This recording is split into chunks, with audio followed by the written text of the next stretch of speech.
All right, well, since we're recording, Aracelli, do you want to start? Because if anybody misses, they can just come and watch later.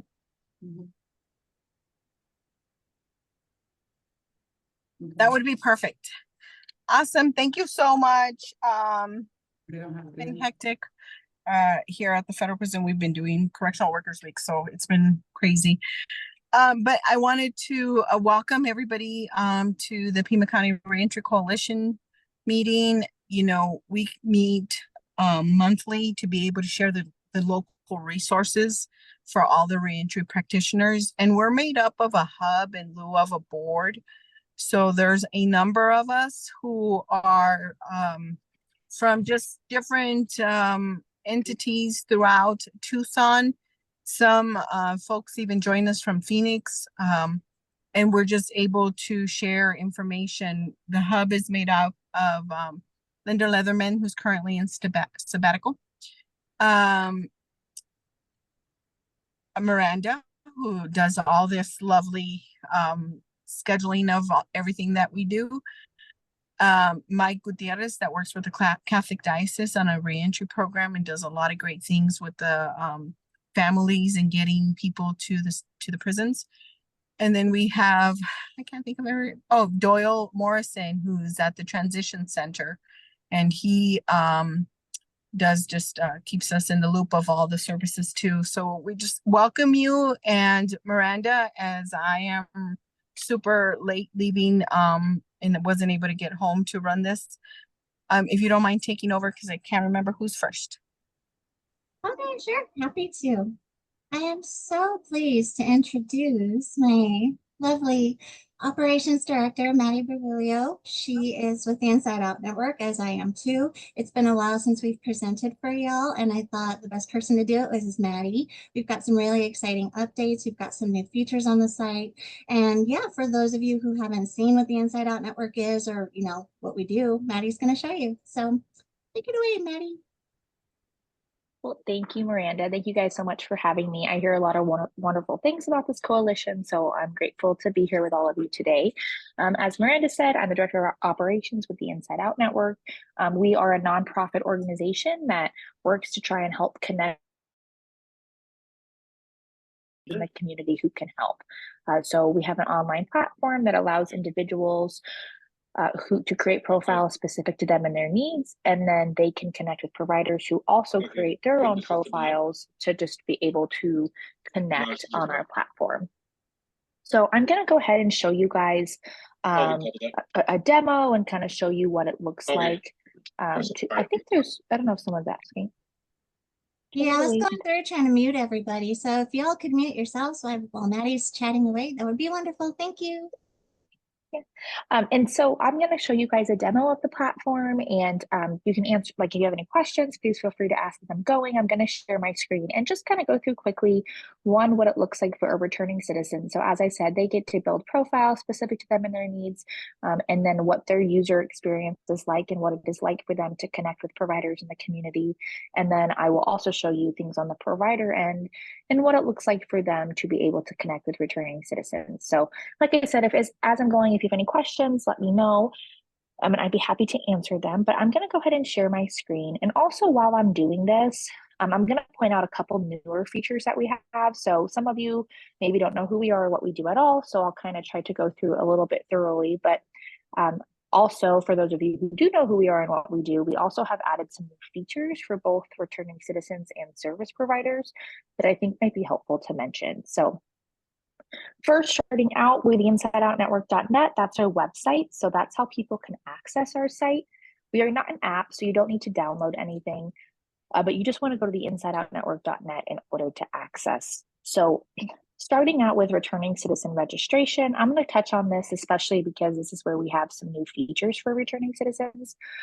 But this is what it looks like for them to register. So in Arizona, individuals are typically getting registered as early as about 6 months prior to their release from incarceration. They can also get registered for any length of time post-release, so we have no restriction on that. So even if an individual has, been out for 5 years, they can still create a profile at that point in time. It's a free tool for anybody who has ever been justice involved. But they fill out some basic information about themselves. They create a username and password for their ION account. A couple of things, although we have an email field here listed, it's not a required field. So if they have one, great, but if not, that's okay too. This is one of the new features I wanted to point out. So as you guys are probably aware, depending on the facility, online access can sometimes be really limited. So we have added a friend or family feature. So individuals who either don't have a ton of access pre-release or maybe just want friend or family support with their account, maybe they're not as comfortable with technology or something like that, they can fill out this friend and family field, and then our staff will get in contact with the friend or family member and pass on the individual's ION login information so that maybe they can access it on the outside. And then also some other like helpful reentry tips and tricks too. So this, like we said, is a newer feature that we have added. So those of you who are familiar with us, this is only maybe about a week or so old, but we are encouraging people that if they want, again, it's optional, but they can choose to share their registration information with a trusted friend or family member. Release address is also important because we want individuals to be able to connect with providers based on their location. So if they don't have a street address, that's fine, but at least city and state or zip code. When they search for a provider, all of their searching will be based on this release location. So I'll show you what that looks like when I log in, but just so you're aware of that. Question regarding phone number, some different things. We also have, though, this SMS option. So again, this is another new feature that we're offering returning citizens. But if they would like to put a phone number and share that with us, especially for those who are maybe registering post-release or just a number that we can get a hold of them post-release, they can choose to receive text messages from the Inside Out Network, basically just welcoming them home and then offering, support if they're needing it. So we can either help them connect with providers that maybe they can't find on their own, or gain like login information, access to their account, or whatever it is that they're looking for support with. We also add an additional question regarding conviction. So all three of these are completely optional. And one thing we like to mention is that as a platform, we have no restrictions. So someone could answer yes to all three of these questions, and they are still welcome to use our platform and connect with providers. We also have providers that have no restrictions, but as you are probably all aware, some providers do have additional restrictions based on certain convictions. So if they want to disclose up front, they can. So we've always had these two, but we added a third one regarding arson, because that is something that we notice individuals with that type of background can sometimes have difficulty finding housing. And then there's a question regarding education. And here are our 9 categories. So when I'm saying service provider, like who exactly do I mean, right? Basically anybody who is willing to provide services in any of these 9 categories to this justice involved population. So the categories are kind of broad, a range of services within each of them. So like, for example, employment and job training, it might be an employer who is hiring directly, or maybe just an agency that helps connect people with second chance employment. So that's kind of the same for all of our categories. They have a range of services within them. And then there's a box where they can share some additional information about themselves. So some people choose to disclose that maybe they're a military veteran, maybe they're looking for MAT treatment services, or they're diabetic and need to be connected with insulin medication. Just maybe they identify with a certain population, whatever that is for that individual, they can choose to share that information in this box. And that's pretty much it. That is what goes into building their profile. So like I said, I took a little time on that just because I wanted to share with you guys who maybe are familiar with us that we now have some new fields for the individual to fill out. So if they are wanting to, they can add some of that additional information. But I'm going to go ahead and sign in and show you guys what it looks like for a returning citizen once they have an account created. But does anybody have questions about the registration form at all? Not about the form, but what is it, the qualifications for like members to become a member? On the returning citizen side or on the provider side? Returning citizen side. So returning citizen side, like I said, we are open to anybody who's ever been justice involved at any point in time. Technically, the earliest someone can register with us is 11 months prior to release based on our system. I would say Arizona Department of Corrections typically registers people about 6 to 7 months at the earliest. But then also for any length of time post-release. So anytime in that 6 8, so say they don't get registered until 30 days out, that's also fine. Or like I said, if they've been out for maybe 2 years, they can still register at that point. So really just anybody who's ever been justice involved at any point in their life, as early as 11 months prior to release, can register with us. Awesome. Thank you for doing what you do. This is awesome. Yeah, thank you. Any other questions right now? Okay, so I'm going to show, so Tony Newman, he's just our demo returning citizen for the day, but he can search for providers. So he can search based on category, based by name directly. I'm going to go ahead and click search by category. Does anyone want to pick one just for sake of the demo today? Anyone? Shelter and housing. Awesome, thank you. So I'm gonna go ahead, thank you for playing along. So I'm gonna click on shelters and housing, and then you can see up at the top here that this is the address that Tony Newman put on his profile when he registered. So that's that release address that I was mentioning, that all the searching is based on that location. It will default to 15 miles, but he can change it anywhere from 5 all the way up to 100 miles. So whatever is applicable, you know, to him and to his transportation ability, he can kind of adjust things as needed. On the right-hand side is a map of where the different providers are located, and on the left-hand side is a list of the different providers. So you can see in this case, there's like 30 providers who help with shelters and housing just within 15 miles of his location. And as I kind of mentioned a little bit in the beginning intro, all the providers on our platform have signed themselves up specifically to help this population. So we don't just use Google to find organizations, right? We've had to reach out to the organizations, and just like the returning citizen completed their own profile, providers do that as well. On the left-hand side is a list of the different organizations. So say I want to click on, you know, like, okay, New Life Wellness Arizona, right? If I click on this organization, I can learn additional information about them. So where are they located? The services they provide in regards to ION's 9 categories. I can navigate to their website. I can give them a call. I can message. To message, I just click on message. A box pops up. I can type in a message, hit send, and it will go directly to that provider. You can read additional information about the organization, whatever it is they have chosen to share with returning citizens. You can favorite. So if you want to favorite an organization, you're just going to go ahead and click on favorite, and then all of the favorited providers will go to a separate tab for that returning citizen. So in a nutshell, like I said, that is how they can search based on category. They can search all 9 categories that exact same way. They can also search providers directly by name if they know the name of the organization and want to search them directly. The saved service providers, this is their favorites list. So all of their favorites again, and they're just easily able to keep track of the organizations that they're interested in connecting further with. So if I scroll down, you can see I just favorited New Life Wellness, right? And now it's on Tony's favorite list.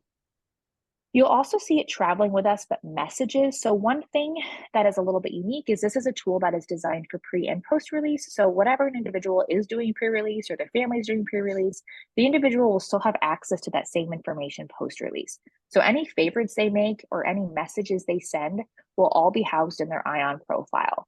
So if I click on like sample reentry provider, for example, all the content of our conversation is saved in one place, and I can easily keep track of who I'm talking to about what. And then they can also reach out to the Inside Out Network. So there's some additional things they can do on their end, but they can reach out to us if they're needing help. So I'll show you guys how to do that really quickly, and then I'll briefly go over what it looks like for a provider and how providers can connect as well. But if Tony needs to contact ION for any reason, he's struggling using the site, can't find what he's looking for, etc., he can just click on provide feedback, enter any information in this box, reach out by phone or email, and we can help him as well. So that is, like I said, the bulk of the returning citizen user experience, as well as some updates that we have added to their registration process. I am briefly going to touch on what it looks like for providers as well and how they can use the platform, because like I said, not only can returning citizens search for help, but providers can also see the different returning citizen profiles. They can see who is coming home, and they can even proactively reach out if they're wanting to do so. But does anybody have questions about the returning citizen side of the platform before I transition over? I just had a question. Can you hear me? Yes. Sandy. Yeah. Just, it looked like most of those providers were from the Phoenix area. Is that the case with most of your providers? No, so that was just because Tony's release address was Phoenix, right? So we do try to be statewide, but if they were to change, if he were to use like a Tucson address, for example, then he would be connected with resources in Pima County. So whatever comes up for the individual is just whatever is closest to that release address they put in their profile.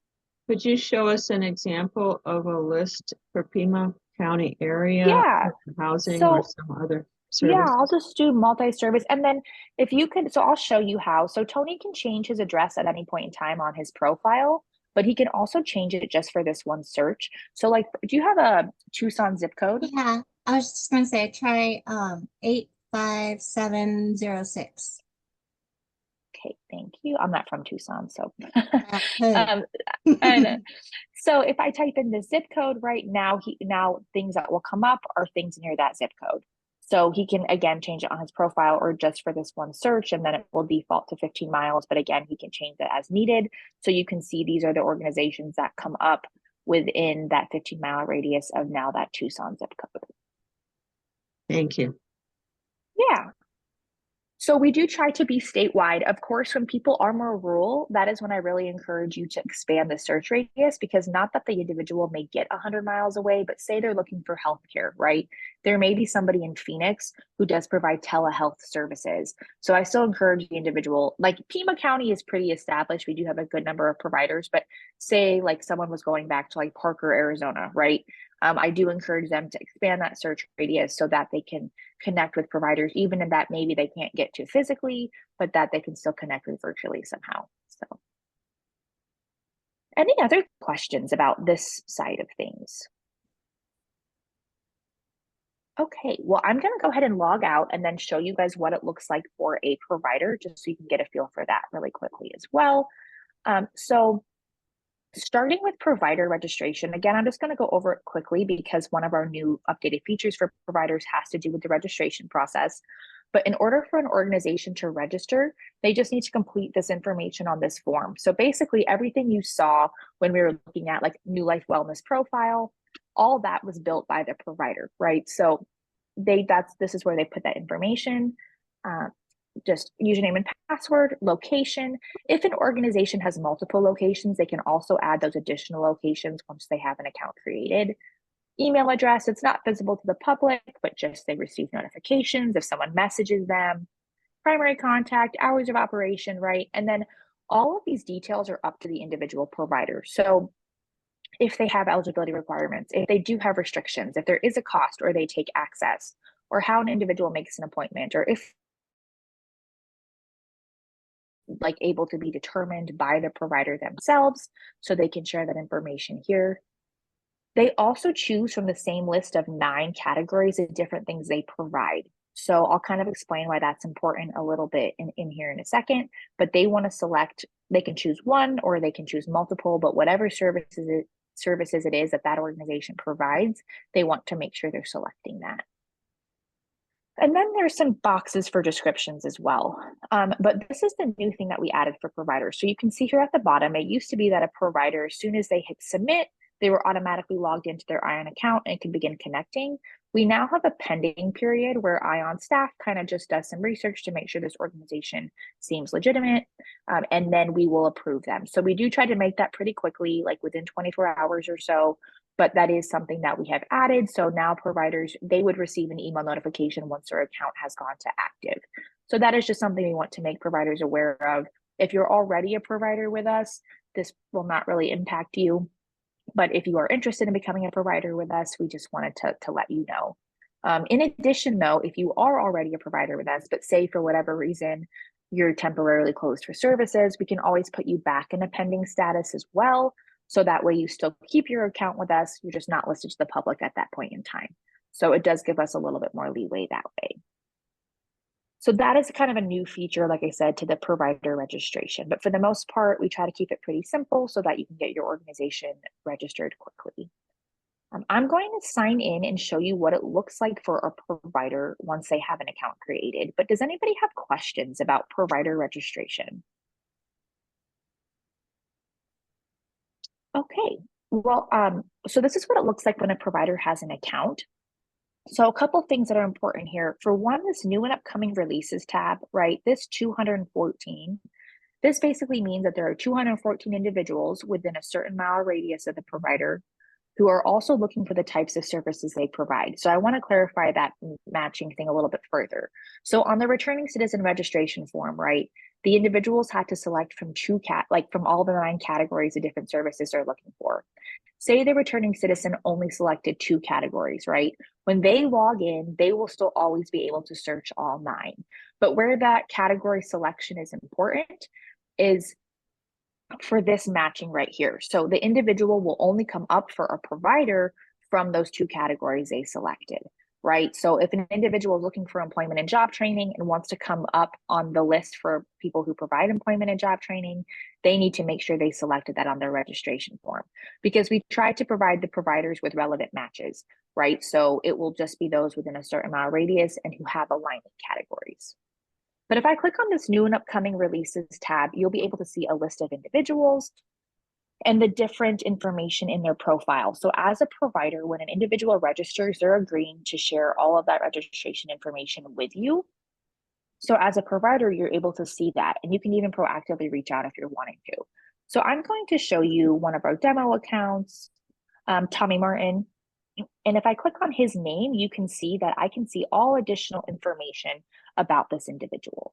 So I can see, you know, where they're located if they chose to share that, phone and email, the different services they're looking for based on category, the other info. This is the box where they could type that free form box and share additional things about themselves.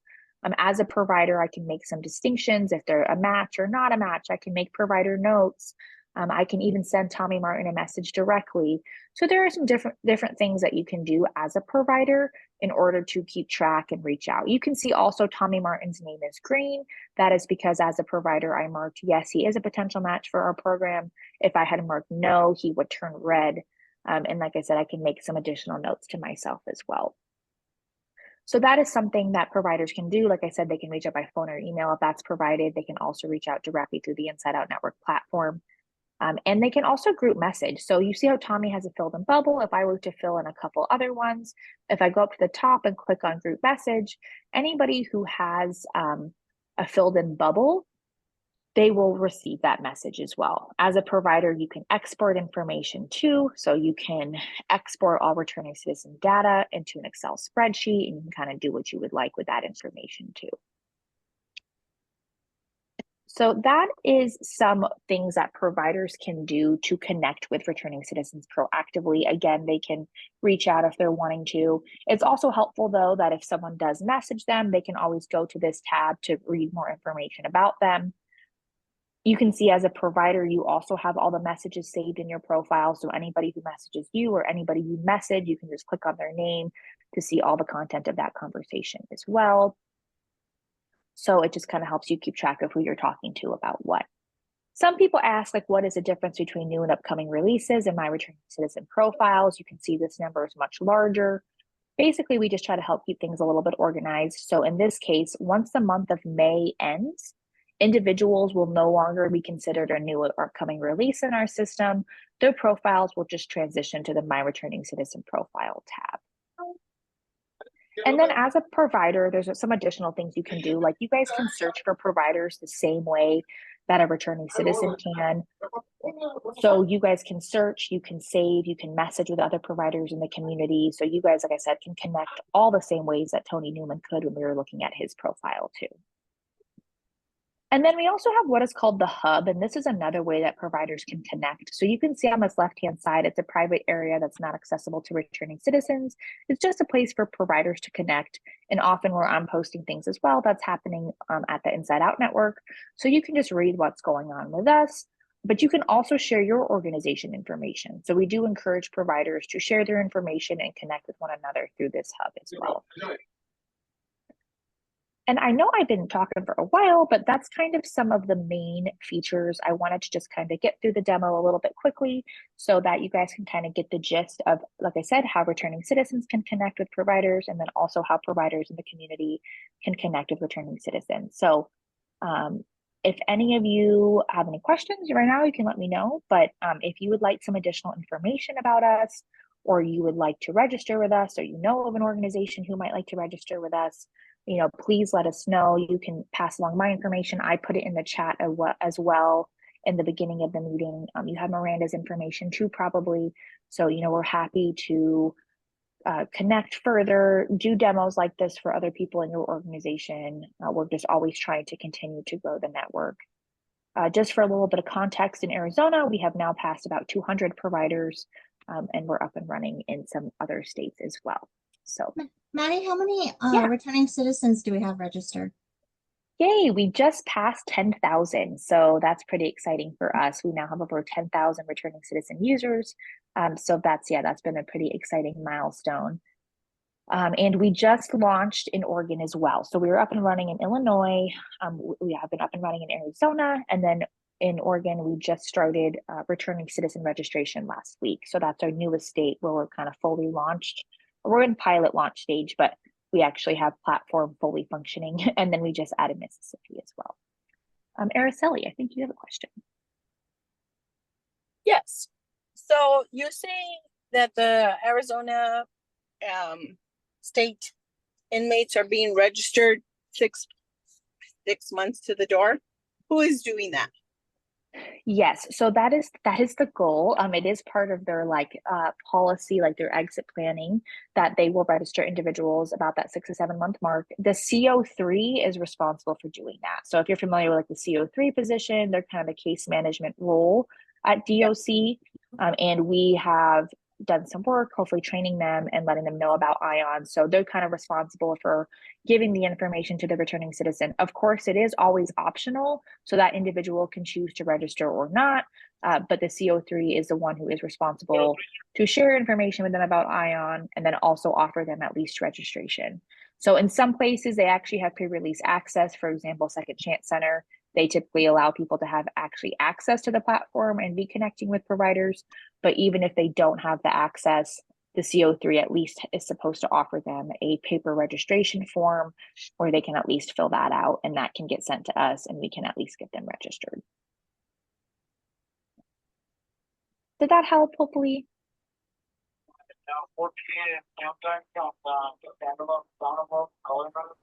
I was just curious, Maddie, thank you for being here today. I learned a lot through the presentation. I was thinking, how long does an individual stay involved with the Inside Out Network? So they can keep their profile as long as they would like. So we don't ever get rid of their profile. And it also doesn't go dormant at all. So say an individual is registered and then they don't use it for 6 months. When they go to log in, their account will still be there for them. So they can always have access as long as they would like.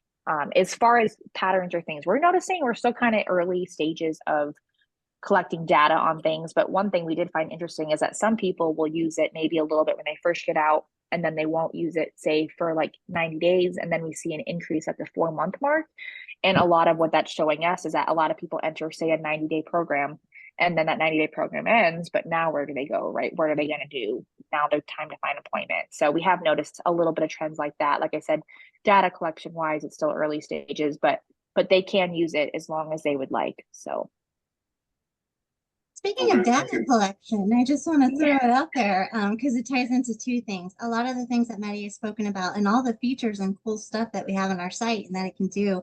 We've done webinars in the past year and we've covered many of the features. We cover the updates. So if you go to our site, we have a YouTube channel. So you can go watch them. We made them really short. They're like 15 minutes long at the most. We answer questions. We do them every month.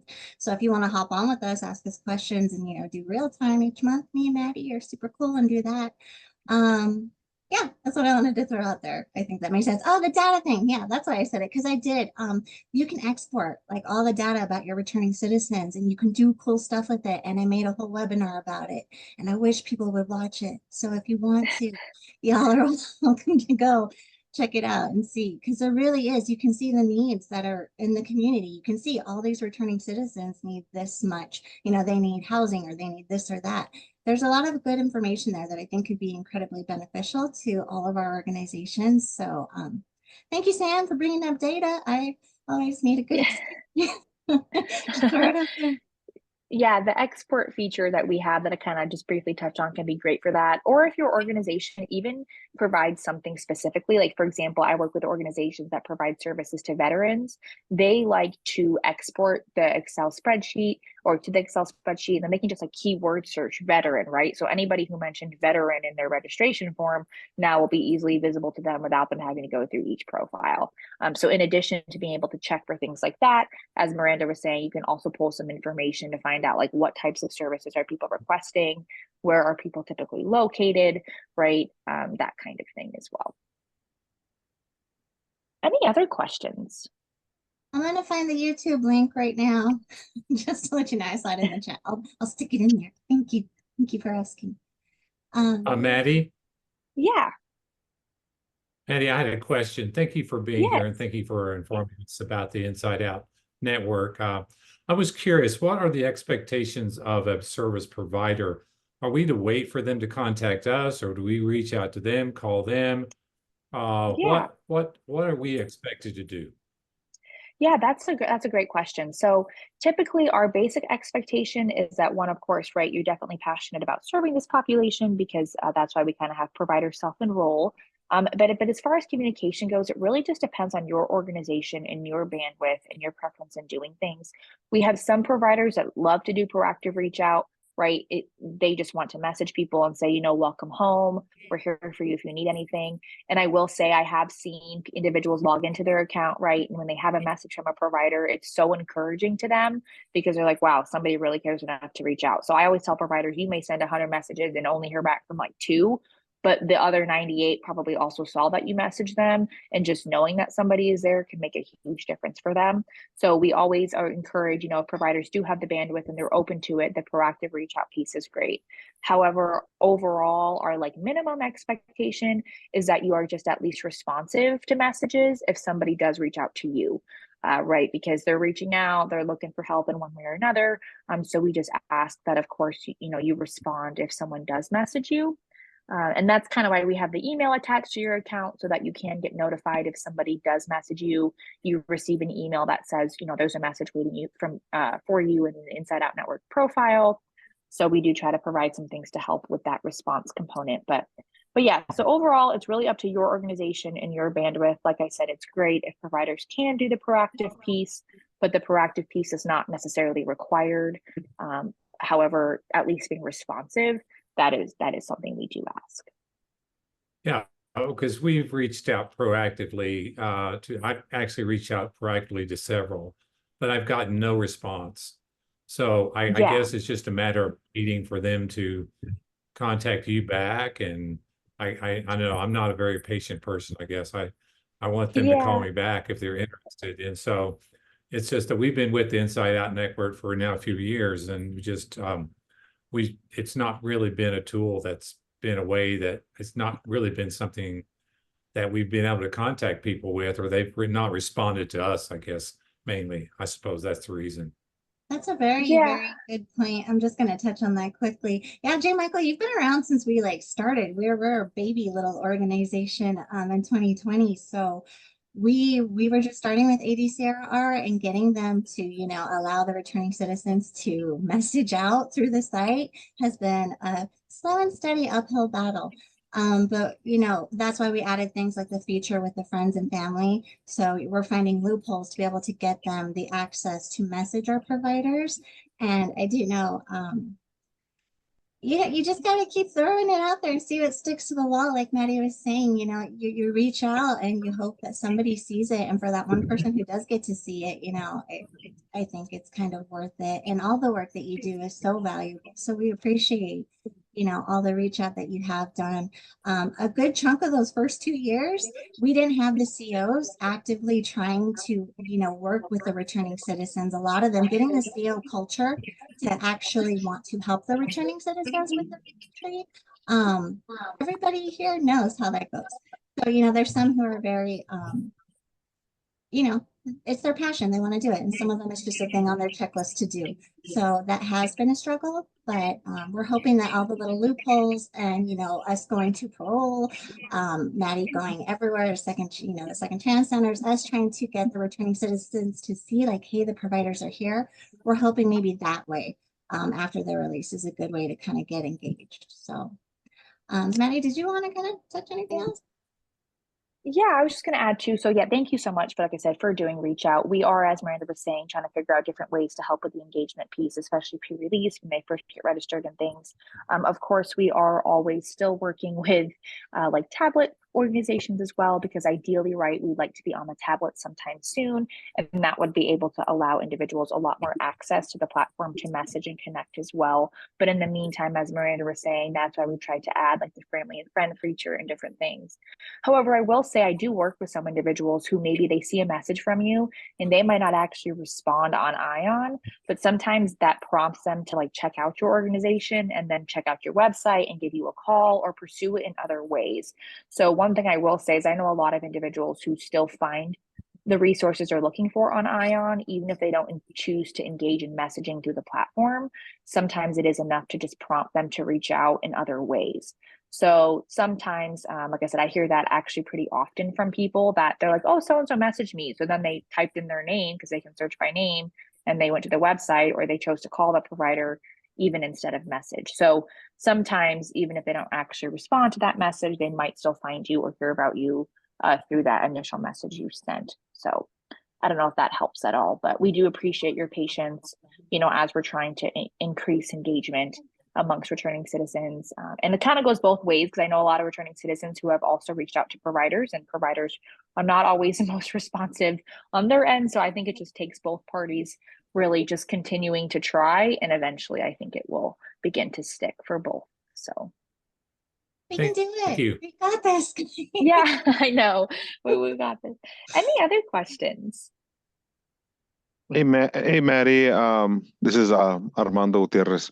I'm logging in from Aracelli's computer, but I just had a quick question after listening to the presentation. I was just wondering.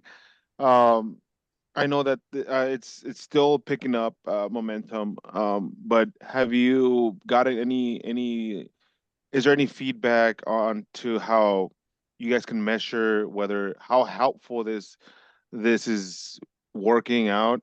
Like out of 1,000, we're getting 800 are responding to reviews telling us how they can how they like the system, how it's helping them out or how it's not helping them out. Like, is there any sort of data that you guys are able to compile? Yeah, so not yet. We are, like I said, we're in the beginning stages kind of collecting data, because it's only been up and running really with returning citizen registration since like 2021 or so in Arizona. So, but we are collecting it now. However, one thing we noticed that is interesting for us, like kind of similar to what I was just saying, is that we can track, say, like logins or searches or messages sent. So we're beginning to compile all of that information. But for us, right, a success is a connection made, and we don't always know, we can't always track if that even happened. Like if an individual logs in, we can track a login happened, but we don't know if they went to the website and then decided to call and then go in person, or they just clicked on the organization's name and decided to walk in. Like we don't even know that that interaction occurred, right? Because we don't ask any like, it's not like a closed loop referral type thing where we hear from a provider, oh, I for sure connected with this person through your platform, right? There's no kind of monitoring component that way as far as monitoring the connection. So there's so many ways that our platform tries to help an individual connect that we can only track so much of it. But we are, like I said, looking to try and at least track usage and different things going on. I will share one brief story though, like an individual and how important these connections can be or how helpful they can be. So his name's Jerry Traffney. He's wonderful, but he was one of our first returning citizen users. So he just was released 2 years this past October. And he gives me permission to share his story, but he was first released like 2 years, it's about 2.5 years ago now. So he was one of our first returning citizen users about 3 years ago. And he was able to connect with an organization, Reentry by Design, if you guys know that organization, or if Brett's on, I don't know if he might even be on, but he's always around. And he was able to connect with an organization through Ion. And then just 2 years after his release, he's now listed as a provider on our platform. So now he has his own organization. It's called Freebird Auto, and he connects individuals with automobiles who have been justice involved or may have credit challenges. He helps them kind of navigate getting their driver's license restored and things like that. So like I said, in 2 years' time, he went from like one of the initial returning citizen users to being able to connect with an organization that was really helpful during his transition time. And now he's a provider on our platform, helping those who have been impacted. So we see kind of stories similar to that often, and it's pretty encouraging. And also we kind of do some reach out. We try in our effort to get more engagement. We talk to the returning citizens. We're always trying to get feedback. The service providers, we try to send out emails, get some feedback, and see how that goes. And like Maddie was saying, we're just kind of collecting it now because we're just finally getting things really, the momentum going. So yeah. Oregon was with the Federal Bureau of Prisons. Maddie, I'm just throwing that out there because I know Armando was also with them. Which were the two places, Maddie, that we launched? In Oregon? With the Federal Bureau of Prisons, which one was it? Oh, so the Federal Bureau of Prisons, we are partnering with the Northwestern Regional Reentry Center. It's a reentry center that's contracted with FBOP out in Oregon, and they house people who are on the last 10% typically. I mean, a little bit pre-trial and things, but majority of the people they house are on the last 10% of their sentence, and they're allowing them to, do some transitional things during that time. So yeah, we are partnered with them now in Oregon. So they are registering individuals pretty much as soon as they get to their facility. I mean, sometimes, they'll be at that 11-month mark. They have to wait a little bit. If an individual, had 20 years and 10% is still 2 years. So they have to kind of wait a year, but they're going to get individuals registered as quickly as they can at their facility as well. Wow. And I mentioned that just because I don't know if y'all FBOP folks talk across the states, but I'm sure they, in their work as they're registering returning citizens, will be able to gather some data, and then maybe, they might be helpful with you guys here in Tucson. So yeah. Definitely. Miranda, I'll pass it along to our clinic. We just opened one, I think, so far in Oregon, and we have plans on opening up a few more. Yay, that's awesome to hear. Go CMS. Cool. Thank you, Jesse. You're welcome. I love that. Any other questions for me? Just out of curiosity, what's your relationship with Dismiss, which it sounds to me like it's the equivalent of the RRC that you guys are partnering with in Oregon? About maybe 2 years ago, I was talking with them. I had gone and I had done some presentations, but staff has changed and I haven't actually engaged that much with them since then. That's on me.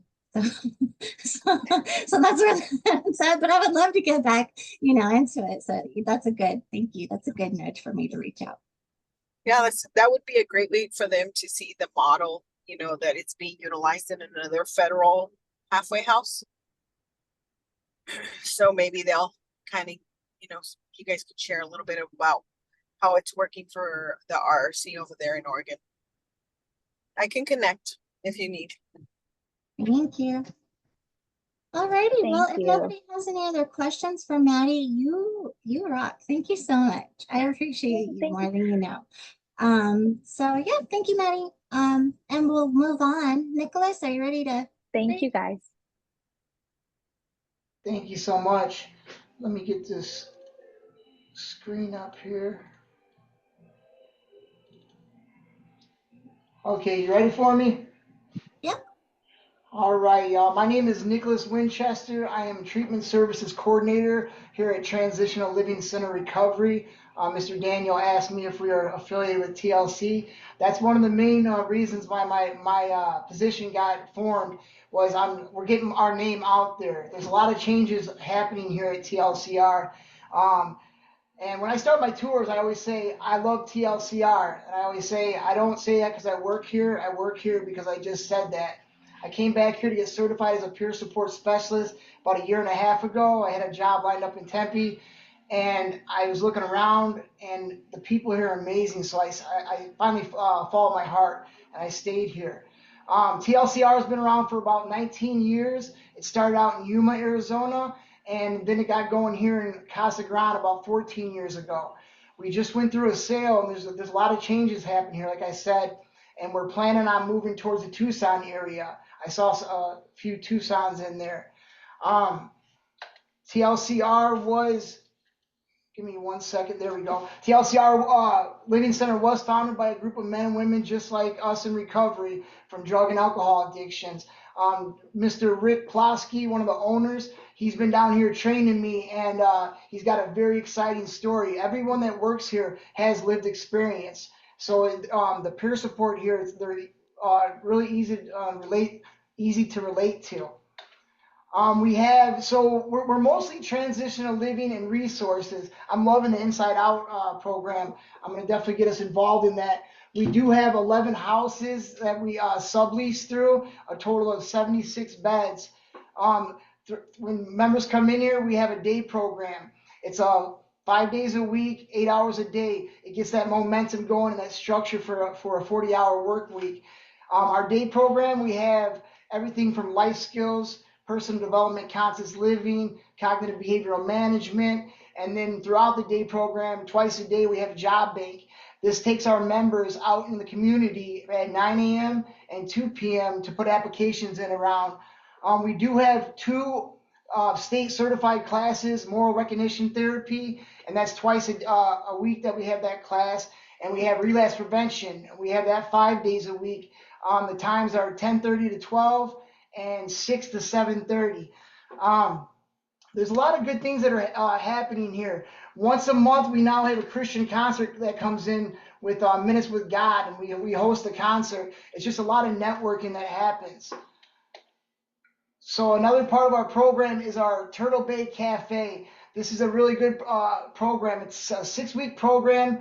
The members go in, they have on-the-job training, they have pre-employment skills training, and in the midst of that 6 weeks, they are able to get their food handler's license. We have a Turtle Bay Cafe, and it's member ran, and we have lunch and dinner 5 days a week. So the members get in there and see how it's like to be back out in the workforce. One of the better things here at TLCR is our peer support certification class. It is a 11-day class. It's 2 weeks in 1 day. It's 8 hours a day. It's very, very thorough. Here's where I got certified. My guy Manuel Ibanez and Miss Ruby, they're seasoned peer support. Manny's he's in his class right now, 57 classes that he's certified now. It's a very, very good opportunity. And we do have 5 monthly events, reoccurring events. If you haven't got my emails, you will start getting my emails, because then all these meetings right here, I grab my emails. The 5 monthly events that we have, the first one that kicks it off is the first Thursday of every month. We have a case manager coffee and donuts at 7:45 a.m. This gives probation and all types of case managers come in and just kind of rub elbows and just let everybody know what's going on with their organizations in the month coming up. The next one we have, it's on a Saturday. It's the first Saturday of every month. It's our carnival. It's from 11 to 3. Now these events are put on, These events are put on to get the community involved with TLCR and TLCR to get involved with the community, get our members back out there. The next one is our monthly pizza party. It's the second Tuesday of every month. We just had that yesterday. And then the next one is our potluck. It is the second Sunday of every month from 1:30 to 3. This gives the members an opportunity to put their life skills into work and cook and bring it to the community. And then our last event of the month is our ice cream social. I highly urge you guys, if you're in the Casa Grande area, to come into these events. It gives you an opportunity to see what we're doing in our center. It keeps us transparent, and it gets our resources for our members built up. That is from 2 to 3:30.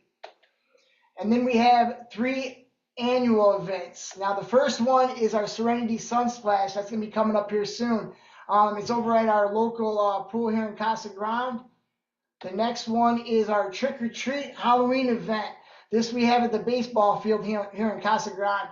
And then the third and final one is our 11th annual Recovery Jam. This next event is going to be this Saturday. We have a total of 32 agencies so far that are coming to set up booths. It's just a great opportunity to get out there in the community and also meet all the recovery teams around the area.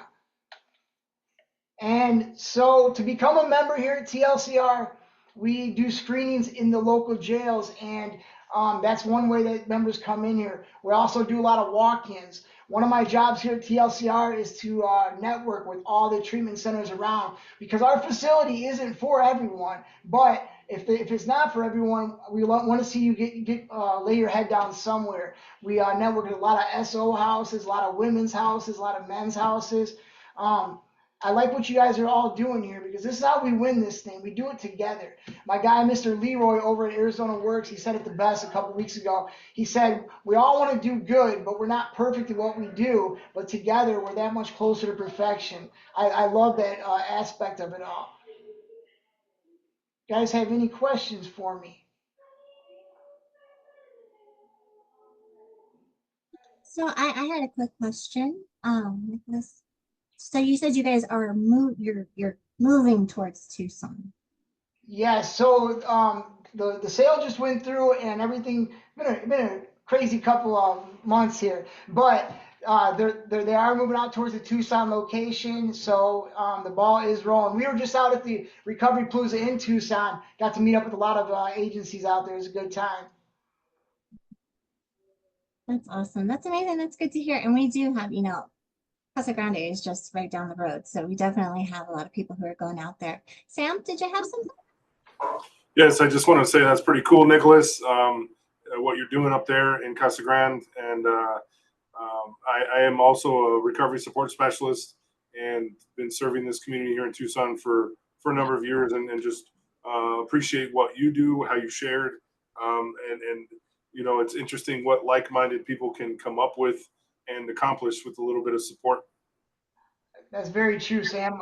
Whenever I shoot my emails, I always end it with winning. Like we've already won this fight, man. It's just showing up every day and continue to do what we do. Because I know it gets hard, it gets detouring. Those thoughts come in. What am I doing this for? Is it doing anything? Yes, it is. We show up every day, and we're already on the winning side, man. So I appreciate what you're doing too, bud.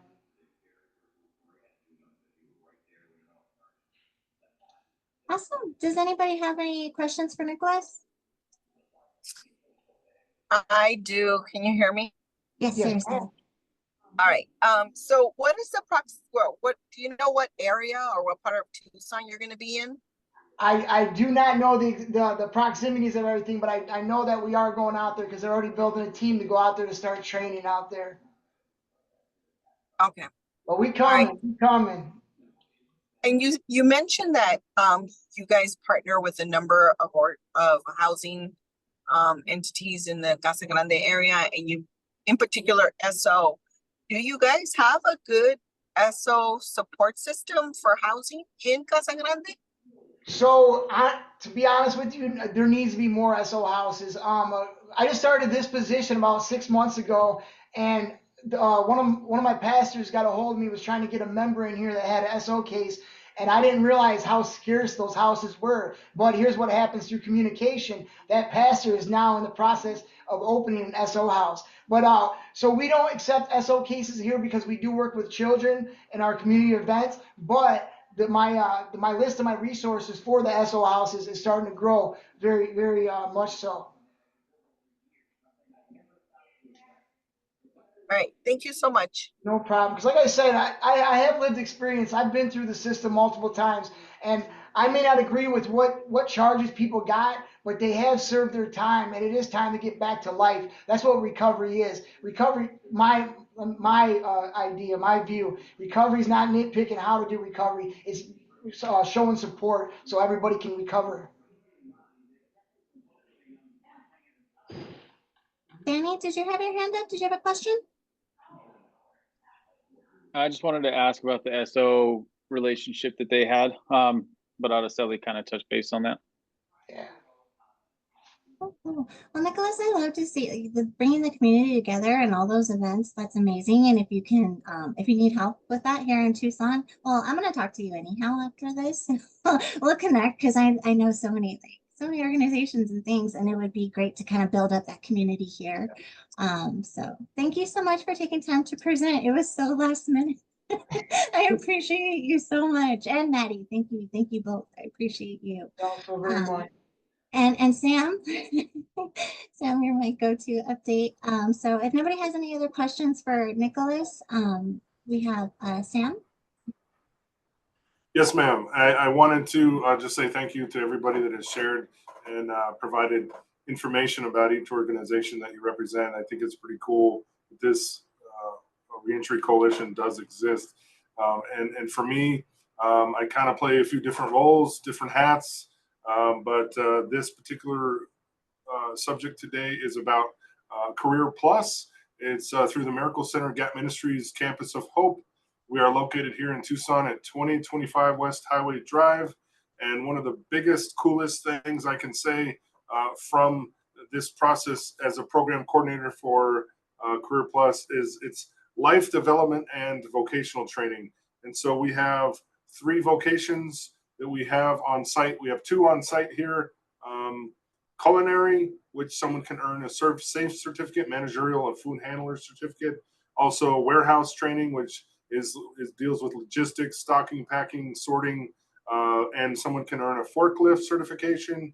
And also we have a retail program, which has a nationally accredited certification as well.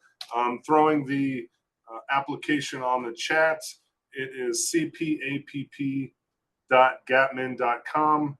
And that is one of the phrases in catchphrase that I use all the time, as it's very complicated to say in one sentence. Anyway, that was a joke, but I'm really thankful to share about that today. It's called Career Plus, and our next course is starting May 28th. We planned it for May 27th, but that's a Memorial Day, so we had to bump it to May 28th. And I appreciate all the support here in this community and what we're doing. It's been pretty cool. I've been here for about a year, and I've been in behavioral health for a lot of years, since 16 years ago, and really enjoy what I do here at the Miracle Center as well. And so it's called Career Plus, Life Development and Career Vocational Training. If anybody's interested, the very first step is to fill out that application. It goes right to me, and we process it within the appropriate amount of time.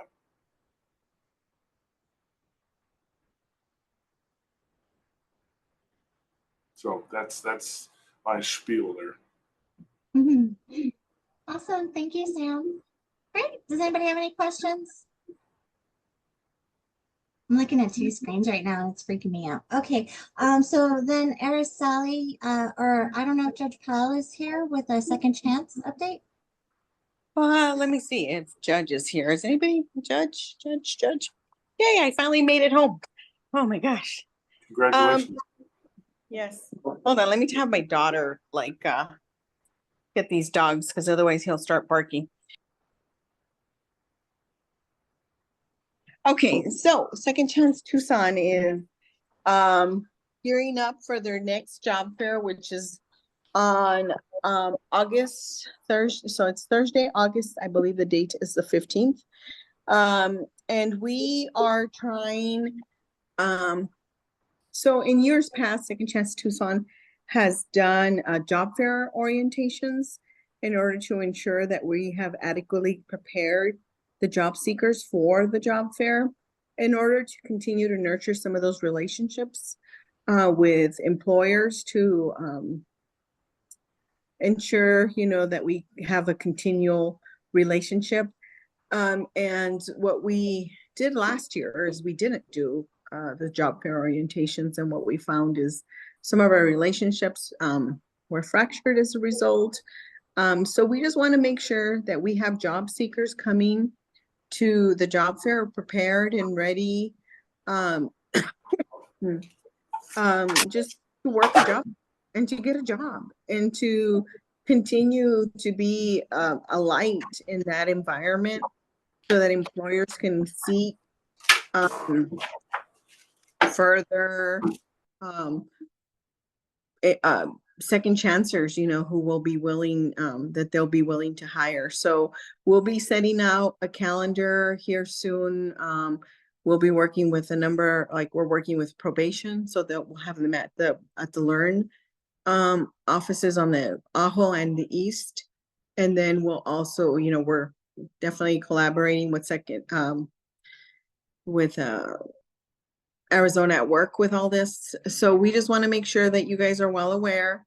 And then the goal would be that we would, when we do these orientations, we're going to provide the job seekers with a folder and just say, hey, not only do we appreciate that you came to this, but we want you to go and complete additional tasks, get your resume ready. 2 additional like job development classes that are being offered in the community. We're not going to do them ourselves. We're just going to send them to the people who are already doing it in the community.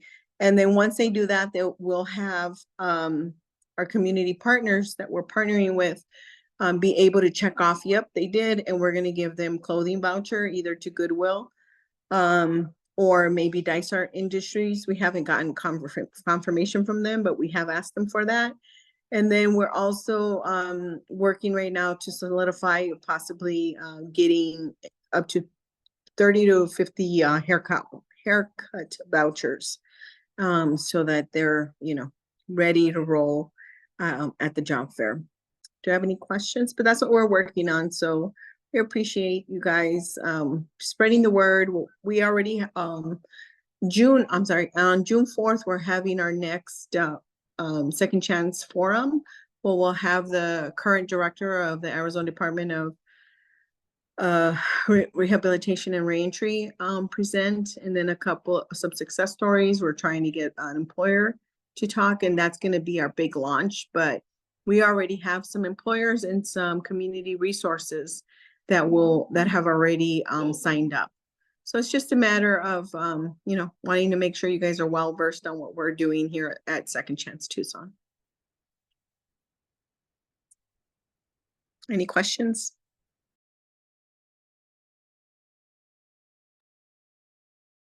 If nobody's got any questions, Desiree, I had put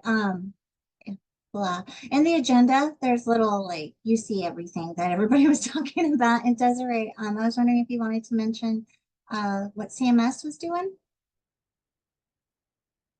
If Desiree? Yes, give me 1 second. Let me run back into where it's quieter. Otherwise, you may hear kids yelling at video games. Oh, sorry, I caught you off guard. Keep you on your toes. I was trying to sneak some food real quick. That's okay. There we go. You good? Yeah. So we are having an open house at our Tucson on Park Clinic. We are going to be having that on Monday, May 20th from 1 to 5 p.m. So anybody from the community is welcome to come out and check out the clinic, get a tour. The medical provider will be available, the nurses, the counselors. We can show you our Recovery Connect app, which we have for clients to directly connect with their counselors via our own personal app. And they'll be talking about the Hep C testing and treatment that we do for clients as well, and things like that. So it'll be a fun time, food, refreshments, can bribe people with food. So we hope to see a lot of the community providers there. If you've never seen the inside of the clinic, we invite you to come check it out. Well, that's fine. Thank you, Desiree. Does anybody have any questions? Anybody got any updates? Nope. Okay, well then, I just wanted to thank our presenters that took time to present today. I don't know if they're still on the call. Thank you all for joining us. Aracelli, did you have anything else? Yeah, so as we continue to move forward as a Pima County Reentry Coalition, we have had some hub members that have for one reason or another, right? Life comes at us, and we'd like to see if we're gonna, just continue to push forward, because this is such a valuable asset to our reentry community. But if you're interested in helping with organizing any of these events, these local meetings, if you have a space where we can have an in-person meeting, these things would be very helpful to the hub members, just as life comes at us and we're juggling home and life. I know I can understand what you're talking about, Desiree. So please feel free to reach out to Miranda, myself, or Doyle. I saw Doyle logged on. Did he? Doyle? Oh, he had to hop off. Yeah. Okay. So if you're interested in continuing to keep this amazing resource going, we would love to hear from you. And that's all I have.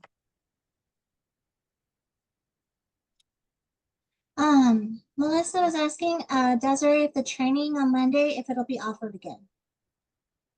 I can actually do the training whenever and wherever somebody would like the training. So if your organization is interested in training on medication for opioid use disorder or a Narcan training, I can actually come out and schedule something for organization specifically. For example, I just got back from Safford from doing a training out in Safford. So anything that's in Eastern Arizona, I'm able to kind of travel. If not, I hand it out to my counterpart for Western Arizona. Oh, thank you for answering that. Alrighty, And well. I do have one more thing. Sorry. Oh my gosh. It's just been crazy. It's weird. But anyway, so we're having another reentry simulation. And first of all, I want to say thank you because I don't think we've met since we've had the reentry simulation on April 30th at the federal prison. I just want to say thank you to all of you who helped. Thank you for coming out there. We had approximately 90 adults in custody go through the process and positive feedback.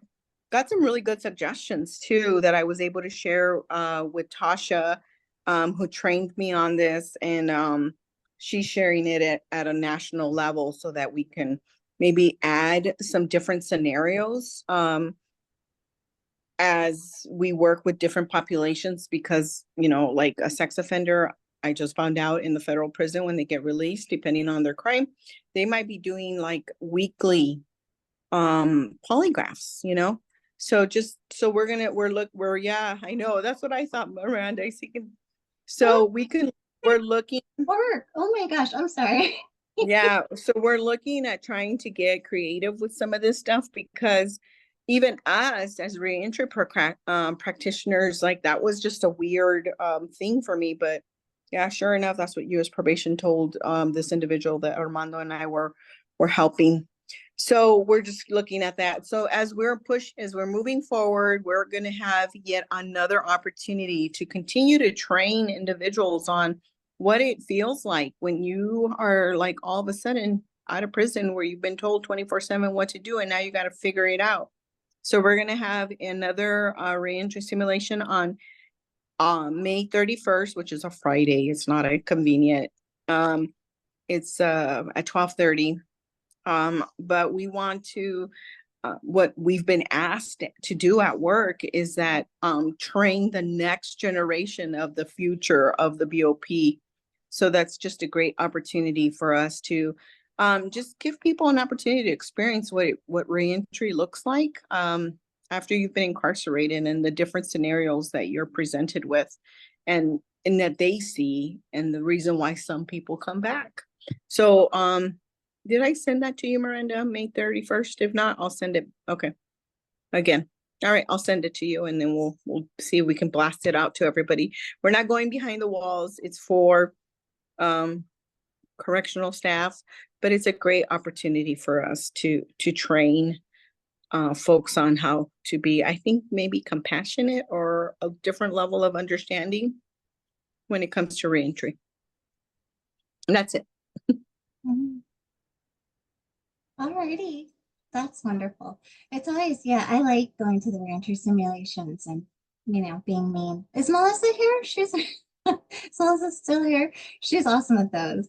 She's so much fun. Alrighty, well, thank you all for coming. Thank you everybody who presented. Thank you just for the work you do. Yeah. My son's graduating this week, and any prayers and good juju. It's been really crazy, so I'm sorry I kind of got things out late. I apologize for that. I don't know how long it'll take me to upload this recording, but I will, and I'll send the link out, and I'll send out other things as well, all the information and contact info. I will try to as soon as I can. I wish you guys all a really happy, good rest of your week. Thank you. Congratulations. Thank you.